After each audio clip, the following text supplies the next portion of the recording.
Bueno, de nuevo muy buenos días a todos, que el Señor les bendiga. Estamos estudiando el libro de Primera de Pedro. Este mes terminaremos la carta de Primera de Pedro, si Dios nos lo permite. Estamos en el capítulo 4, terminando, capítulo 4 de hecho.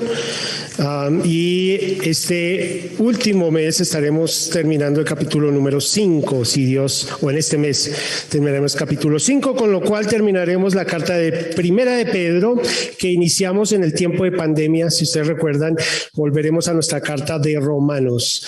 Y este será nuestro siguiente estudio para terminar en adelante la carta de Romanos. Bien, unos anuncios antes de iniciar es saludos primero.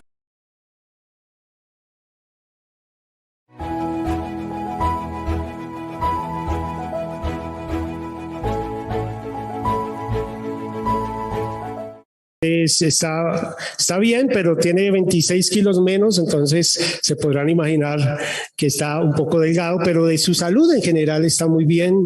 Entonces manda primero muchas saludes, su esposa, la hermana Bonnie, también físicamente está muy bien. Tenemos que orar por ella, por sus dificultades con este tema del Alzheimer y este tipo de cosas, entonces que oremos por favor por la hermana Bonnie y el pastor Juan de manera especial. Fue un tiempo muy especial. La primera semana estuve invitado a una iglesia, fue la iglesia del pastor Juan, fue otra iglesia a predicar.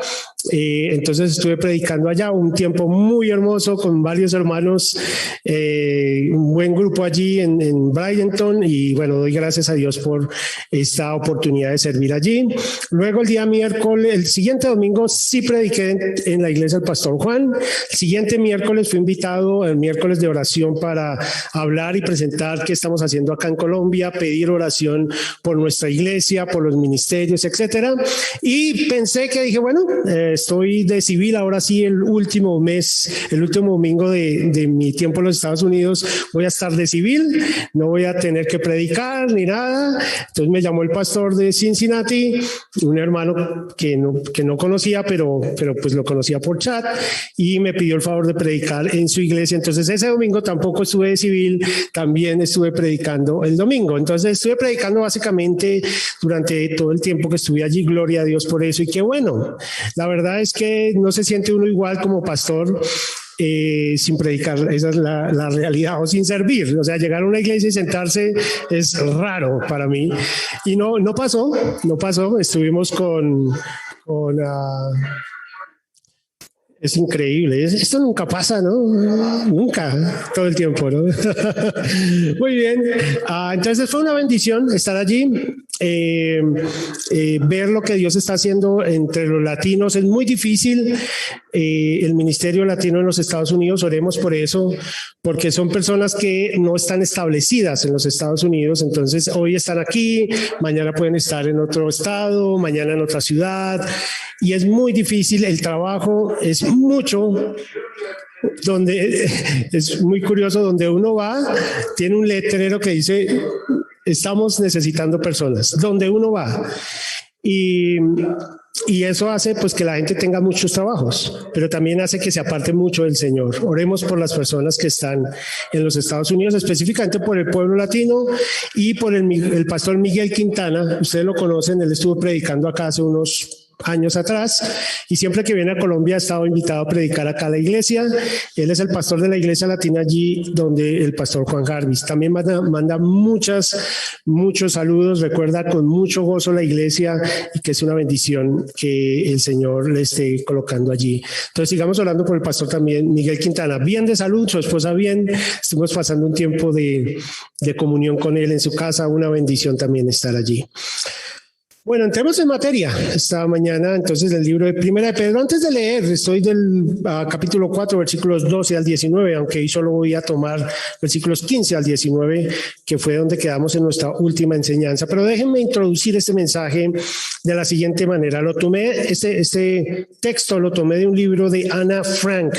Anna Frank, o Annie Frank, o como lo quieran ver, fue una judía señorita entre 18 a 22 años durante este periodo. Fue una señorita judía que estuvo oculta por varios meses antes de que los nazis la encontraran a ella. Escribió continuamente un diario y de este diario sacó estas cosas. Cuando sus familiares, después de varios meses de vivir juntos, se pelearon, el padre de Ana Frank intervino diciendo: si continuamos así, no es necesario que vengan los nazis a destruirnos. Nosotros mismos nos destruiremos. Esta es una advertencia valiosísima para todos en todo tiempo, que deberíamos tomar muy en serio. Generalmente las cuestiones principales en la vida no las tenemos que resolver fuera de nosotros, sino dentro de nosotros. No son las presiones externas las que nos destruyen, pues solemos manejarlas bastante bien, sino las internas. Esas son las que nos causan los mayores problemas. Cierro comillas de su libro La casa de Ana Frank. En Primera de Pedro, capítulo 4, versículos 12 al 19, leámoslo y luego les doy el título del mensaje y oramos. Amados, no os sorprendáis del fuego de prueba que os ha sobrevenido como si alguna cosa extraña os aconteciese, sino gozaos por cuanto sois participantes de los padecimientos de Cristo, para que también en la revelación de su gloria os gocéis con gran alegría. Si sois vituperados por el nombre de Cristo, sois bienaventurados, porque el glorioso Espíritu de Dios reposa sobre vosotros. Ciertamente de parte de ellos Él es blasfemado, pero por vosotros es glorificado.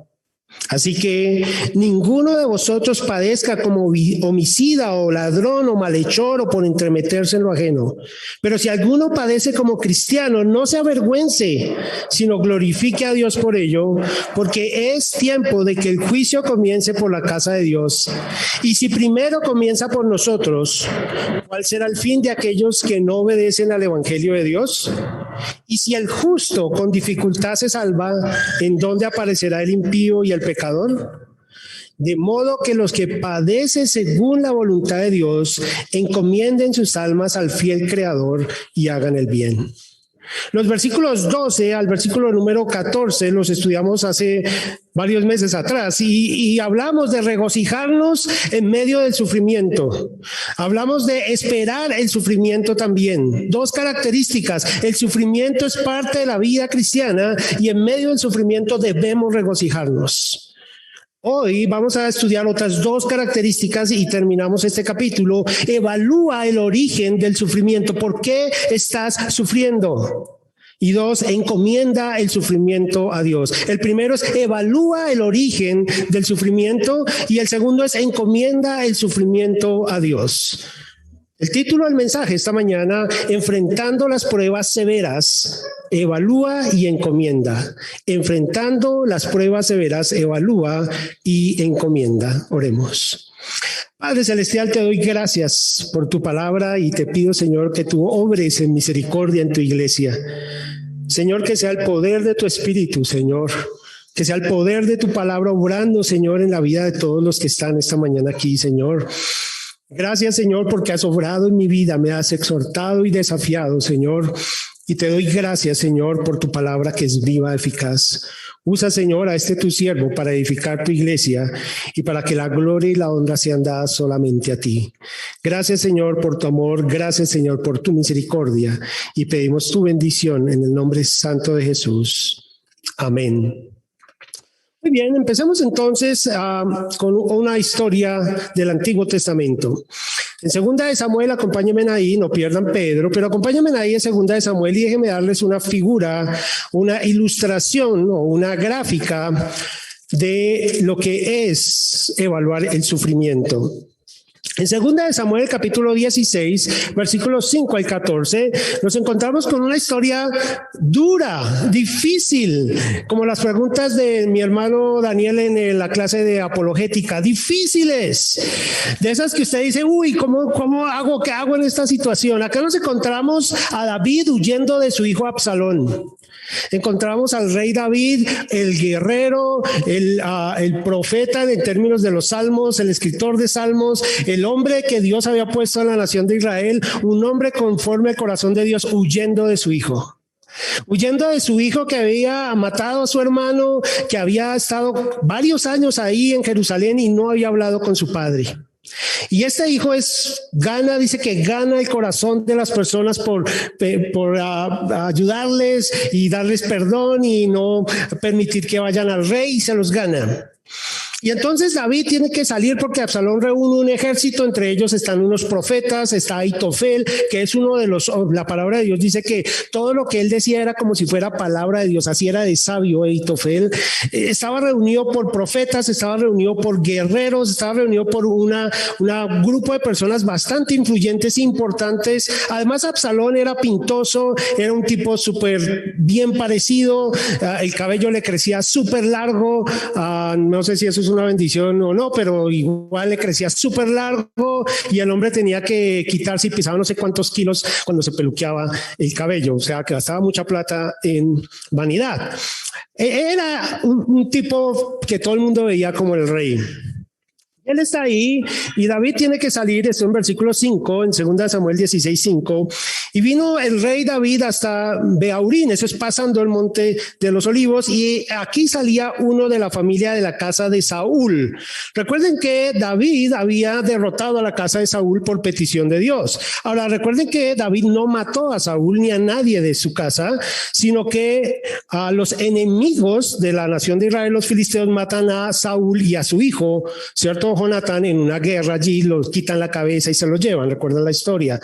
Y David, de hecho, tuvo 3 oportunidades de matar a Saúl y no lo hizo. Y la razón fue que, ¿cuál fue? Él es el ungido de Dios. Él es el que Dios ha puesto para gobernar a Israel. Y si Dios no se lo lleva, yo no voy a poner la mano sobre el ungido de Dios. Entonces, en términos formales, David no mata a Saúl ni a su familia, pero en términos generales, David sí cobra algunas guerras donde cobra familiares de Saúl, básicamente, pero a Saúl y a sus hijos directos no.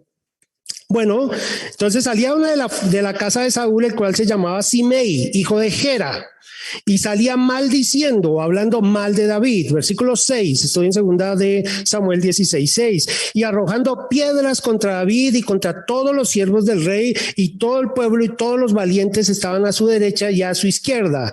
Y decía Simei maldiciéndole: fuera, fuera, hombre sanguinario y perverso. Jehová te ha dado el pago de toda la sangre de la casa de Saúl, en lugar del cual tú has reinado, y Jehová ha entregado el reino en mano de tu hijo Absalón, y hete aquí sorprendido en tu maldad, porque eres hombre sanguinario. ¡Wow!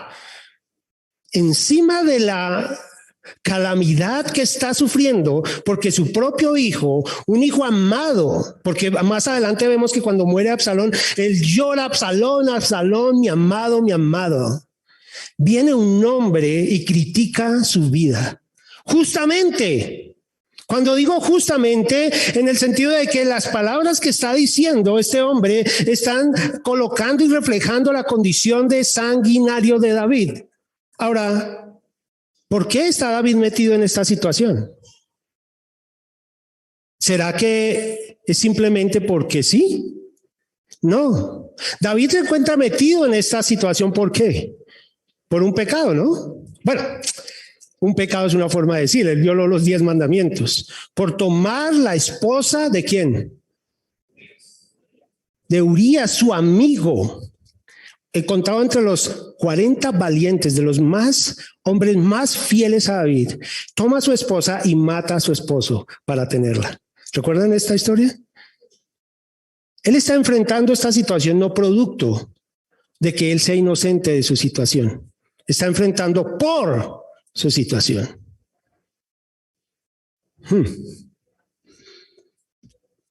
Versículo 9. Entonces Abisai, general del ejército, hijo de Sarbia, estos eran bastante peleadores, dijo al rey: ¿por qué maldice este perro muerto a mi señor el rey? Te ruego que me dejes pasar y le quitaré la cabeza. Wow, esto es un hombre peligroso, peligroso. Y el rey respondió: ¿qué tengo yo con vosotros, hijos de Sarbia? ¿Crees que la venganza es nuestra? La primera cosa que David dice: ¿crees que la venganza es nuestra? Abisai, ¿crees que yo tengo algo contigo? ¿Que tu ira se me ponga a mí y tomemos venganza? Es lo que está diciendo David. Si él así maldice es porque Jehová le ha dicho que maldiga a David. ¿Quién pues le dirá por qué lo haces así? Hermanos, él acaba de darse cuenta que toda esta situación es producto del justo juicio y corrección de Dios sobre él. Está dándose cuenta que estas situaciones difíciles que está viviendo son producto, fuente de su pecado. Y él está diciendo, Dios, Jehová ha dicho, haga eso, haz este hombre.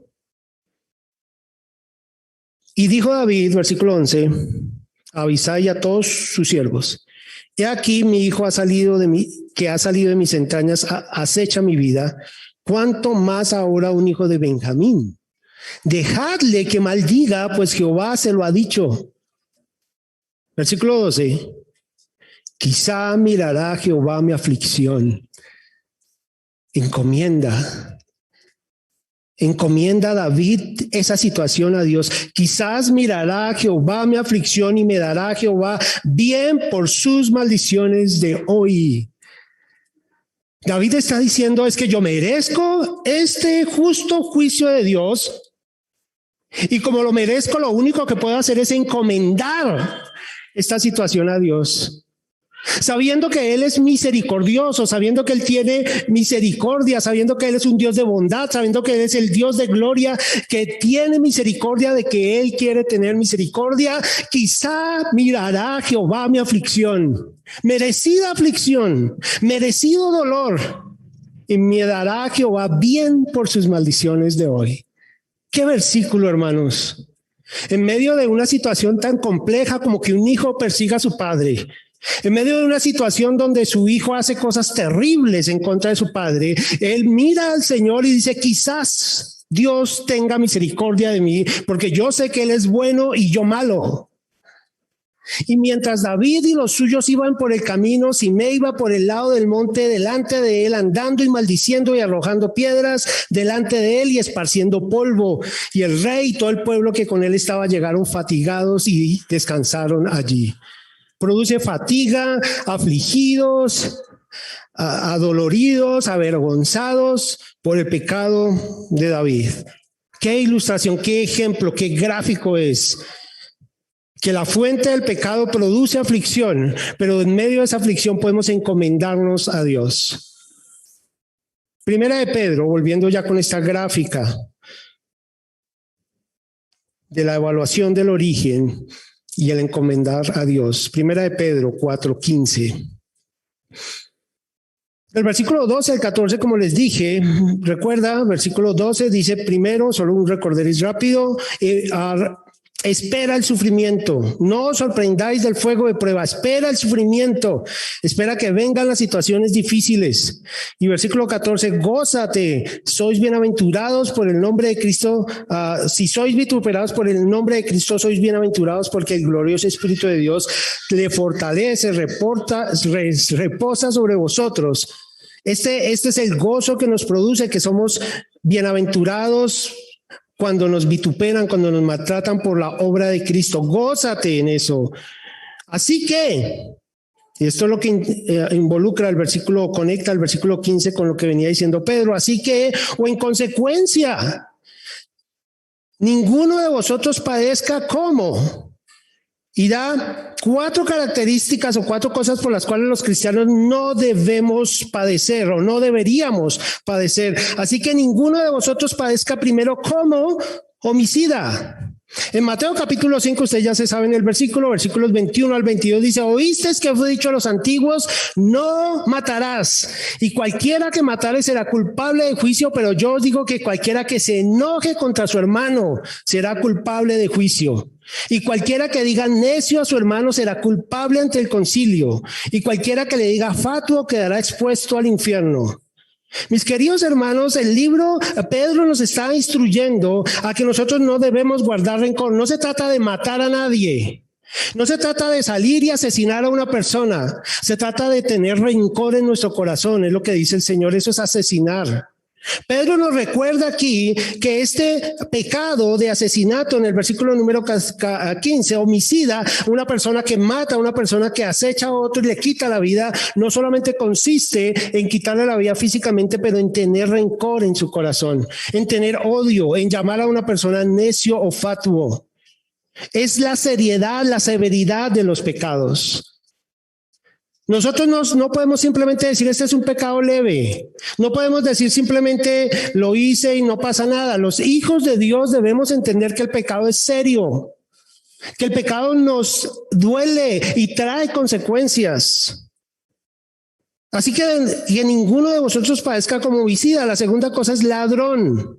En Efesios capítulo 4, versículo 28, de nuevo ustedes recuerdan el que hurtaba, ¿qué dice? Pues no hurte más, sino trabaje haciendo con sus manos lo que es bueno para que tenga que compartir con el que padece necesidad. Las personas no roban por el hecho de que tiene la oportunidad de robar. Las personas roban porque piensan que sus necesidades son superiores a las otras. Yo voy a robarte porque es que yo tengo necesidades que son más importantes que las tuyas. Mis necesidades son superiores y yo te voy a robar, es lo que dice Efesios 4:28. Se roba cuando se cola en el Transmilenio diciendo es que el servicio es muy malo. Entonces por eso tengo el derecho de colarme. O se roba cuando yo dejo de trabajar correctamente en mi oficina y digo es que a mí no me pagan suficiente. Se roba cuando yo pongo mis prioridades encima de las prioridades de otro que me paga para hacer lo que debo hacer. Mis queridos hermanos, este es un pecado serio. El cristiano no puede sufrir como homicida o como ladrón en el mundo. ¿Por qué? Porque esa es la condición del mundo. El apóstol Pedro nos dice, no vivan como ellos viven, no se justifiquen como ellos se justifican. No se trata de robar o atracar a la persona, se trata de dejar de hacer por lo cual nos pagan, de hacer las cosas correctamente, de hacer las cosas en servicio a Dios. Siguiente, malhechor, hacedores de malas cosas.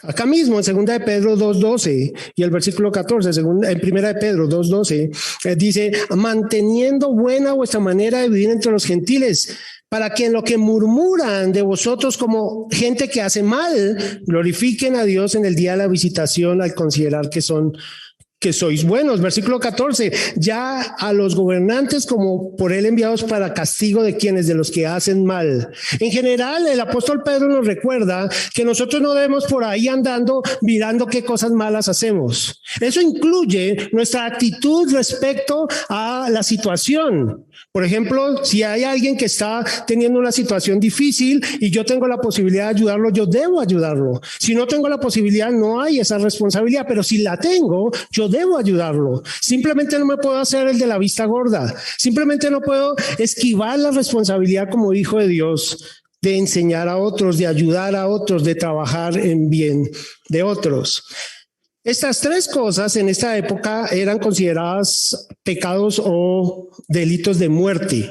Un homicida, un ladrón o una persona que hacía el mal eran considerados malhechores y eran llevados a la muerte, ya sea la cruz o cualquier otro tipo de muerte. Recuerden que el Señor Jesucristo fue crucificado entre dos malhechores. Recuerdan la expresión ahí en el libro de Mateo, Marcos también, dos malhechores. Personas que hacían mal, pero después leyendo la historia eran un homicida y el otro era un ladrón.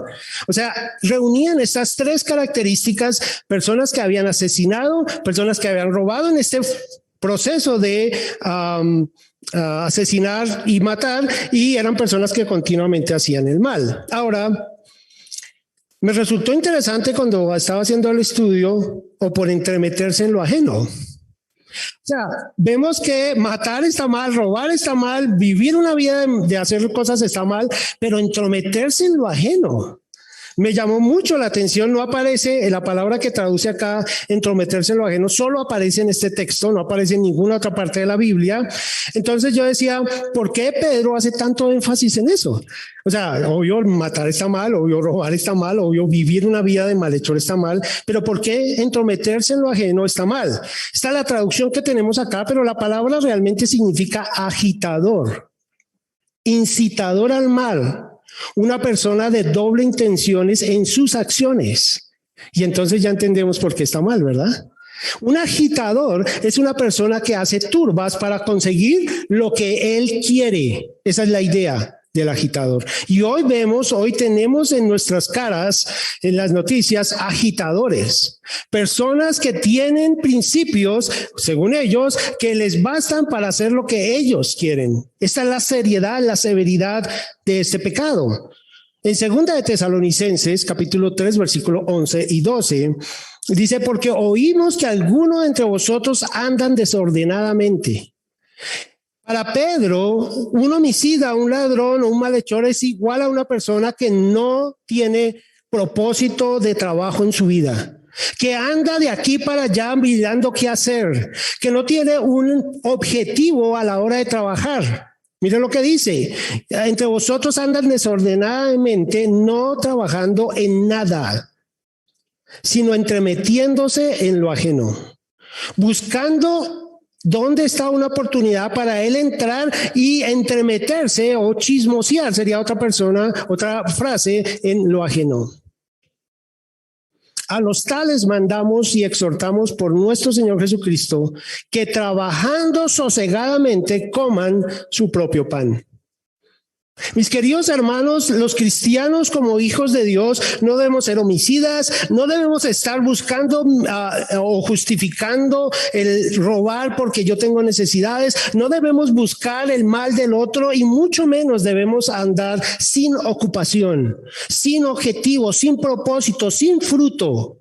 El apóstol Pedro nos recuerda aquí que si nosotros vivimos de esta manera, vivimos como ¿quiénes? Como personas que no tienen a Dios.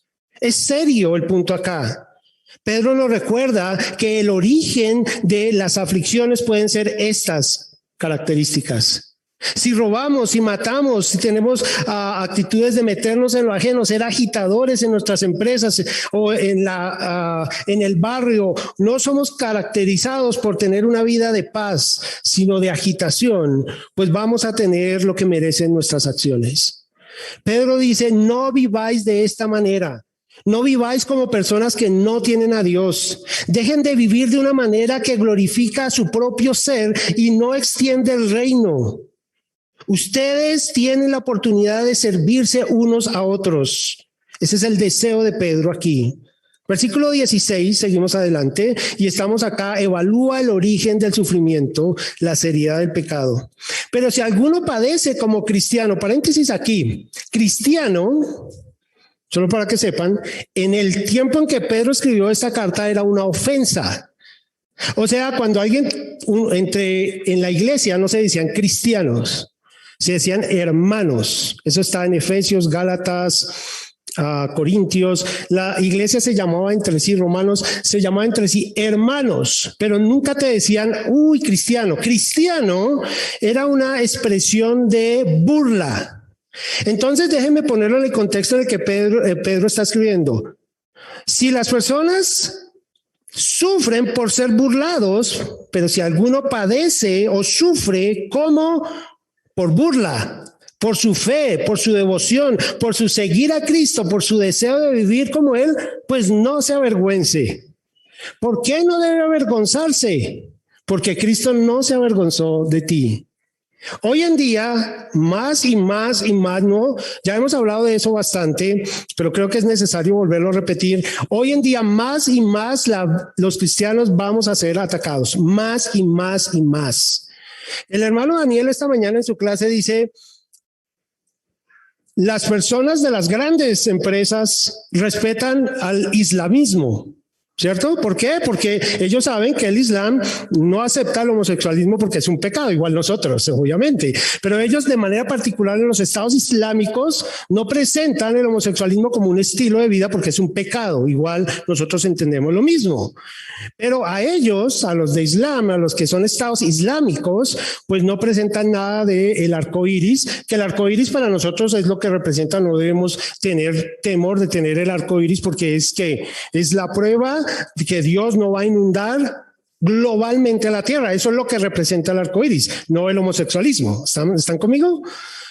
Pero en estas sociedades no lo presentan. ¿Por qué? Porque es una falta de respeto. Pero en Occidente, nosotros estaba inundado de arcoíris doquier, y no precisamente diciendo, oh, el Señor no va a inundar otra vez la tierra, no va a haber un diluvio, sino que viva el homosexualismo. Es tan fuerte que todas las compañías ponen eso en sus logos. Todas. Estoy hablando de las grandes compañías. Mis queridos hermanos, si nosotros sufrimos por predicar el evangelio, y déjenme también hacer un paréntesis acá y cerrarlo, nosotros no odiamos el homosexualismo en el sentido de odiar al homosexual. Le predicamos el amor de Dios, que se convierta de esa vida que le va a destruir, que le va a llevar a la condenación, que le va a llevar al sufrimiento, porque eso es lo que dice Pedro, le va a llevar a esa condición que se arrepienta y viva para el Señor. Le amamos cuando le decimos eso. Es como si una persona estuviera en la mitad de los rieles y sorda, con su equipo de Walkman ahí escuchando una buena canción para esa persona y caminando por los rieles del tren, y tú ves venir el tren a toda velocidad y tienes la posibilidad de sacarlo y empujarlo de los rieles. Eso es lo mismo que hacemos cuando predicamos a una persona homosexual. Conviértete, arrepiéntete y pon tu confianza en Cristo. La persona no quiere. De hecho, al primer empujón te va a voltear a mirar como, ¿por qué me empujas si estoy escuchando mi canción favorita? Pero no se da cuenta que el tren va a pasar y va a acabar con su vida. Mis hermanos, estamos llamados a predicar las buenas nuevas en espíritu y en ¿qué? Verdad. Sé que a las personas no les gusta eso. Nosotros no lo miramos con odio. Nosotros lo miramos con el amor de Dios y le predicamos las verdades del Señor. Primera de Corintios, capítulo 6, por favor. Primera de los Corintios, capítulo 6. Estoy cerrando este paréntesis. Versículos 9 hasta el versículo 11. Estoy en el libro de Primera de los Corintios. Capítulo 6, versículos 9 al 11. ¿No sabéis que los injustos no heredarán el reino de Dios? No erréis.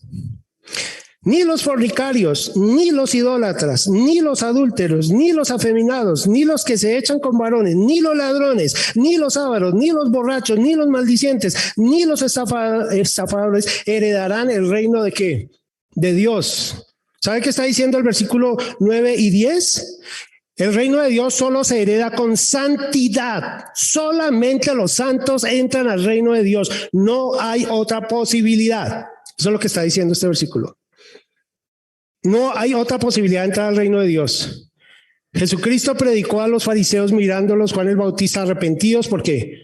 Porque el reino de los cielos, el reino de Dios se ha acercado. Sin santidad nadie puede ver a Dios.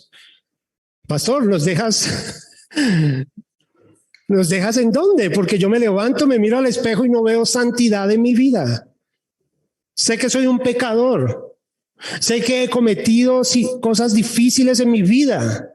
Entonces el Señor dice, versículo 11, y esto erais algunos, ya no.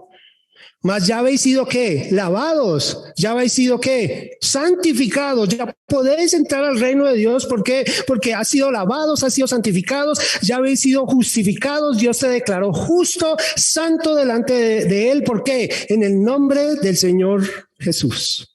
Oh, mis hermanos, iglesia del Señor, si usted pone su confianza en Cristo, usted ha sido lavado, usted ha sido santificado, usted ha sido justificado por la gracia de la cruz del Calvario.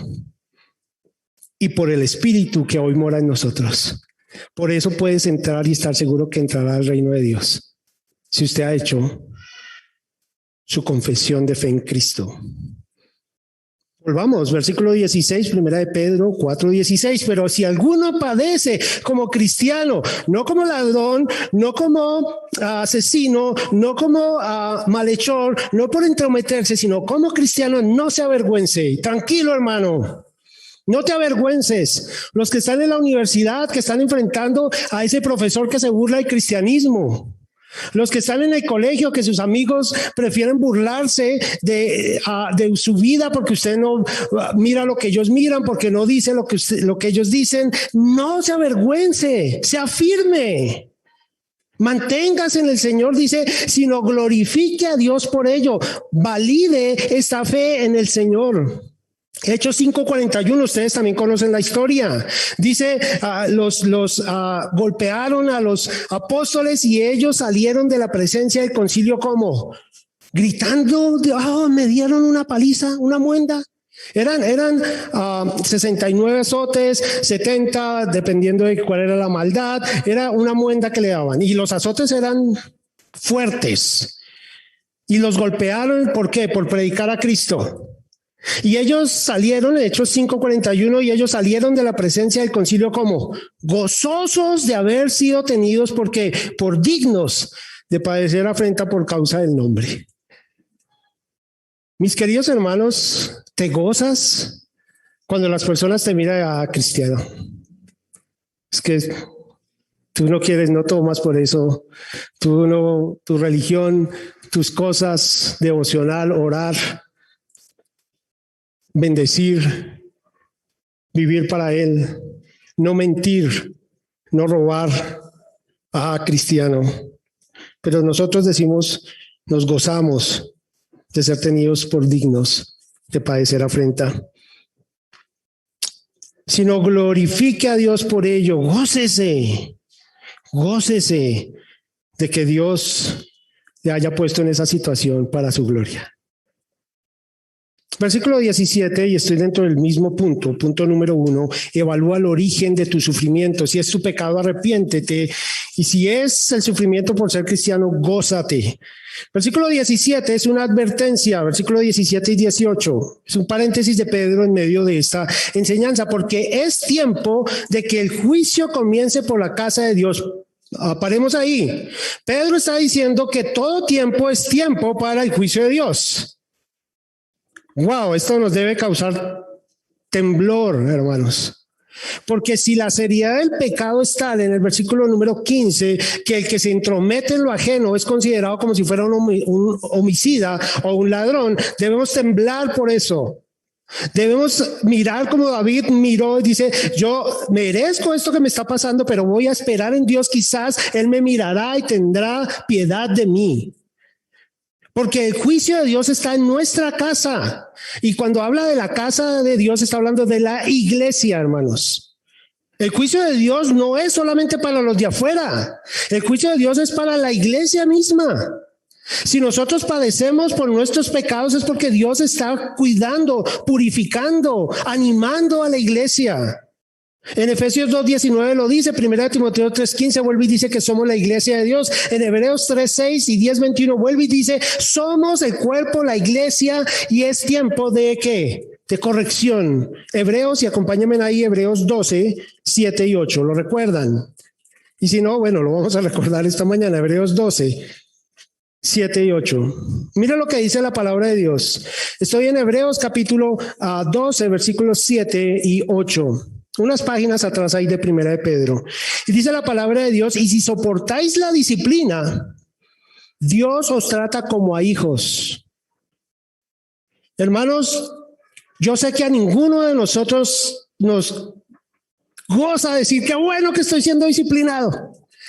De hecho, quizás sea más hablando de mí, quiero esquivar esos dolores. No quiero pasar por ahí. Pero Dios nos disciplina porque ¿qué? Que Él nos ama. Si soportáis la disciplina, Dios os trata como a hijos. Su alma y la mía están guardadas. Cuando Él venga a juzgar a este mundo, nosotros estaremos con Él con el gozo de la vida eterna. ¿Por qué? Porque Él nos ha disciplinado aquí. No huyas de la disciplina aquí. ¿Por qué? Porque esa no es la perdición del alma. Esa es la santificación. Toda iglesia que está bajo persecución es más santa que la que no. La iglesia en Rusia vemos personas consagradas sufriendo por causa del evangelio. La iglesia en China vemos personas consagradas sufriendo por causa del evangelio. La iglesia en la ventana 1040, gracias pastor, 1040, sufriendo por la causa de Cristo. ¿Cómo son ellos? Son santos, no piden, no nos dicen, no oren para que nos quiten la persecución, sino para que seamos fuertes en medio de la persecución. Pero la iglesia en Occidente donde nadie nos persigue, donde no hay una persona aquí diciendo no predique más, no predique más, no hay nadie aquí evitando eso. Nosotros decimos, la vida cristiana, yo entre menos aflicción tenga mejor. De hecho, la iglesia en Occidente predica más sobre la prosperidad que sobre Cristo. No estoy hablando de nosotros, gloria a Dios por eso. Estoy hablando de la iglesia en general. Predican más que tú eres el champion de esta vida y te olvidas de que el Calvario es la única victoria que debemos celebrar. Gloria inmarcesible, júbilo inmortal. Nace de allí del Calvario y esa es la única victoria que debes gozarte. ¿Pero por qué? ¿Por qué no queremos vivir de esta manera? Dice, si soportáis la disciplina, Dios os trata como a hijos, porque ¿qué hijo es aquel a quien el padre no disciplina? Por supuesto, una enseñanza para nosotros los padres de disciplinar a nuestros hijos, que no significa corrección física solamente, sino instrucción principalmente. Pero si se os deja sin disciplina de la cual todos han sido participantes. O sea, aquí nadie me puede decir, o nadie no me puede decir, mejor dicho, que nunca ha sido disciplinado. ¿Por qué? Porque si es cristiano, Dios lo ha disciplinado. Y si no ha sido disciplinado, entonces usted no es cristiano. Es lo que dice este texto. De la cual todos han sido participantes, entonces sois bastardos y no hijos. Versículo hasta ahí. Bastardos y no hijos, personas sin Dios. Hermanos, la disciplina que viene de nuestro Señor debe producir en nosotros arrepentimiento y finalmente gozo. Volvamos a Primera de Pedro. Versículo 17. Y si primero comienza por nosotros, ¿cuál será el fin de aquellos que no obedecen al evangelio de Dios? ¿Contra qué compara el apóstol Pedro la disciplina de Dios en el mundo? ¿Contra ser malhechores? No. ¿Contra ser ladrones? No. ¿Contra ser homicidas? No. ¿Contra los que se entrometen en lo ajeno? No. Pedro compara la justicia de Dios merecida en el mundo por una sola cosa, el evangelio. O sea, Dios, Cristo, va a venir a juzgar este mundo y la única pregunta que va a hacer es si has creído o no en mí. Esa es la única pregunta que importa. Porque antes éramos malhechores, pero el Señor nos salvó por su gracia en la cruz del Calvario. En otras palabras, ustedes ya saben la respuesta a la mayoría. ¿Hasta dónde te persigue la ley? Hasta el Calvario. La ley te persigue hasta la cruz del Calvario y en ese momento haya satisfacción si tú te has abrazado al Calvario. Si tú has ido a la cruz del Calvario, a Cristo, y has abrazado la cruz del Calvario diciendo, Señor, tú has prometido que si yo creo en ti tengo vida eterna, la ley viene hasta ahí, mira la cruz del Calvario y dices, satisfechas hoy, ya no te condeno, ya estás justificado. Mis queridos hermanos, ese es el fin de las personas sin Dios, la condenación de su alma. De los que hemos creído es la aflicción por nuestro pecado justo, pero nuestra alma está guardada en él. Versículo 18. Y si el justo con dificultad se salva, si la persona que desea vivir de una manera piadosa sufre el juicio de Dios, es lo que está diciendo Pedro, entonces ¿dónde estará, dónde aparecerá el impío y el pecador? El que ni siquiera está interesado en Dios. Mis queridos hermanos, nosotros somos voceros a este mundo. Nosotros somos los llamados a predicar al mundo, arrepiéntanse, no tengan temor de eso. No tengan temor de pararse y decirle a las personas, arrepiéntanse y pongan su confianza en Cristo, no teman. ¿Por qué? Porque es la verdad. Porque usted está trayendo amor, está trayendo gracia, está esparciendo la bendición de Dios cuando usted predica. Que se arrepientan y crean en él. ¿Por qué? Porque él un día vendrá y condenará a este mundo. Romanos 8:1, ustedes lo tienen, de hecho. Si me quieren acompañar ahí ahora, pues ninguna condenación hay para quién, para los que están en Cristo, condenación de su alma, los que no andan conforme a la carne, sino conforme al Espíritu.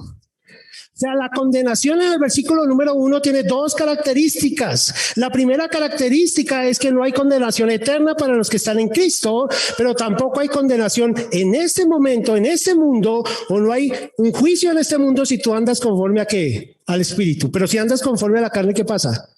Dios va a corregir tu comportamiento. ¿Por qué? Te ama a la iglesia. Entonces, hemos visto aquí que debemos evaluar la fuente de nuestra aflicción. Si son nuestros pecados, arrepintámonos, pidamos de Él misericordia y cambiemos.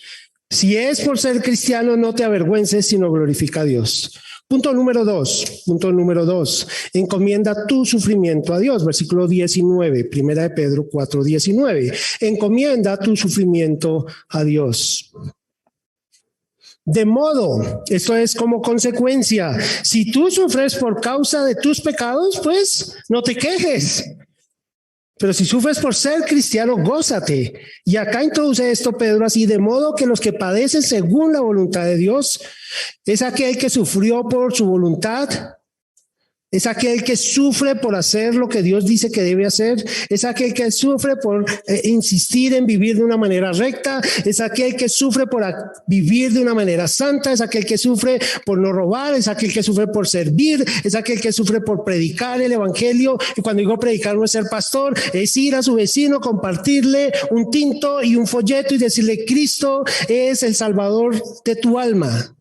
Ese es el predicador. No es el que se para en el púlpito a predicar, es el que va y mira al vecino, el que va y mira al celador de su conjunto, el que va y mira a la persona de la cafetería y le comparte un folleto y le dice: el Señor tiene misericordia de ti y te ama. Y le ofreces este folleto de arrepentimiento de pecados y vida eterna. Ese, de modo que los que padecen según la voluntad de Dios o haciendo la voluntad de Dios. ¿Cuál es el versículo que me trae a la mente esto? Isaías 53:3, despreciado y desechado entre los hombres, Cristo mismo, ¿qué dice? Varón, ¿de qué? De dolores experimentado en quebranto. Él mismo, por su misericordia, por su amor, por su gracia, fue despreciado, fue desechado, sufrió nuestros dolores, experimentó el quebranto, pero haciendo la voluntad de Dios. Esta es tu voluntad. Yo vivo de esa manera. Encomienden, versículo 19, encomienden sus almas al fiel Creador. En todo el Nuevo Testamento, la única vez que se utiliza fiel Creador para referirse a Dios es en este pasaje y en ningún otro. Y esto he estado dando vueltas y vueltas. ¿Por qué Pedro no dice encomienden sus almas al Señor? ¿Por qué no dice encomienden sus almas al Padre? No dice al fiel Creador, porque Él que creó todas las cosas sabe cuál es el propósito. O sea, nosotros estamos acá y pasas esas circunstancias y no piensas que Dios se olvidó de ti. Estoy pasando por esta circunstancia y Dios, no, porque Él es el Creador. Y no es solamente el Creador, es el fiel Creador. Él sabe que estás pasando por eso. Él sabe que estás pasando por esa necesidad. Él sabe que estás pasando por esa dificultad. Él sabe que estás pasando por esa aflicción. Él sabe que has pecado y mereces eso. Y a veces no nos da conforme a nuestras iniquidades, dice su palabra. No nos da conforme a nuestras iniquidades. Encomienda tu alma, encomienda tu relación con Dios principalmente. Este es el punto de acá. Encomienda tu sufrimiento a Dios. Señor, dejo esto en ti. Descanso sabiendo que no lo tengo porque lo merezco, sino porque he predicado tu palabra. Encomiende sus almas al fiel Creador y vivan de una manera correcta. Quiero cerrar este pasaje en Salmos 139 como conclusión. Salmos capítulo 139. ¿Por qué estoy citando Salmos 139? Para mí es el salmo que habla del creador de nuestro cuerpo. Pues obviamente Dios, pero desde una perspectiva de creación. Salmos 139. Permítame leerlo. Sé que es un salmo de 24 versículos, pero no voy a hacer muchas interrupciones, solo un par de ellas. Salmos 139. Oh Jehová, tú me has examinado y conocido. Tú has conocido mi sentarme y mi levantarme. Has entendido desde lejos mis pensamientos. Has escudriñado mi andar y mi reposo, y todos mis caminos te son conocidos. Pues aún no está la palabra en mi lengua, y he aquí, oh Jehová, tú la sabes toda. Detrás y delante me rodeaste, y sobre mí pusiste tu mano. Tal conocimiento es demasiado maravilloso para mí, alto es, no lo puedo comprender. ¿A dónde me iré de tu espíritu y a dónde huiré de tu presencia? Si subiera a los cielos, allí estás tú, y si en el Seol hiciere mi estrado, he aquí, allí tú estás. Si tomare las alas del alba y habitar en el extremo del mar, aún allí me guiará tu mano y me asirá tu diestra. Si dijeres ciertamente las tinieblas me encubrirán, aún la noche resplandecerá alrededor de mí. Aún las tinieblas no encubren de ti y la noche resplandece como el día. Lo mismo te son las tinieblas que la luz. Porque tú me formaste mis entrañas. Tú me hiciste en el vientre de mi madre. Te alabaré porque formidables y maravillosas son tus obras. Estoy maravillado y mi alma lo sabe muy bien. No fue encubierto de ti mi cuerpo, bien que en oculto fui formado y entretejido en lo más profundo de la tierra. Mi embrión vieron tus ojos, y en tu libro están escritas todas aquellas cosas que fueron luego formadas sin faltar una de ellas. Cuán preciosos me son, oh Dios, tus pensamientos, cuán grande es la suma de ellos. Si los números se multiplican más que la arena, despierto y aún estoy contigo. De cierto, oh Dios, harás morir al impío. Apartaos pues de mí, hombres sanguinarios, porque blasfemias dicen ellos contra ti. Tus enemigos toman en vano tu nombre. No odio, oh Jehová, a los que te aborrecen, ni me enardezco contra tus enemigos. Los aborrezco por completo, los tengo por enemigos. Examíname, oh Dios, y conoce mi corazón. Pruébame y conoce mis pensamientos. Y ve si hay en mi camino de perversidad y guíame en el camino eterno.